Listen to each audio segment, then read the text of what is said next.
Welcome to MMU Physics. In the question, the figure shows the double slit experiment with P and Q as the slits. The path length Px and Qx are n lambda and n plus 2 lambda. Taking the central fringe as 0, what is formed at x?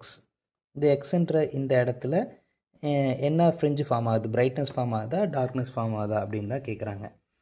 So நமக்கு என்ன தெரியும் அப்படின்னா, எப்போல்லாம் பாத் difference என் லாம்டாக்கு ஈக்குவலாக இருக்கோ அப்போல்லாம் அந்த இடம் பிரைட்டாக இருக்கும். அதே எப்போல்லாம் பாத் டிஃப்ரென்ஸ் 2n-1 லாம்டா பை 2க்கு ஈக்குவலாக இருக்கும் அப்போல்லாம் நமக்கு டார்க்னஸ் கிடைக்கும். இப்போ நம்ம என்ன கண்டுபிடிக்க போகிறோம்னா பாத் டிஃப்ரென்ஸ் தான் கண்டுபிடிக்க போகிறோம். பாத் டிஃப்ரென்ஸ்னால் பெரிய பாதையிலேருந்து சின்ன பாதையை கழிக்கணும். So path difference is equal to n + 2 lambda minus n lambda.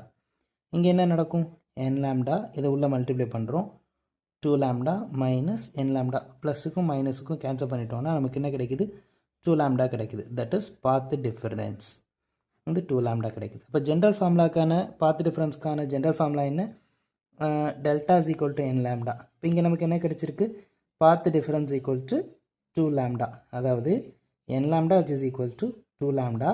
Lambda cancel பண்ணிட்டோம்னா என்னோட வேல்யூ வந்து 2.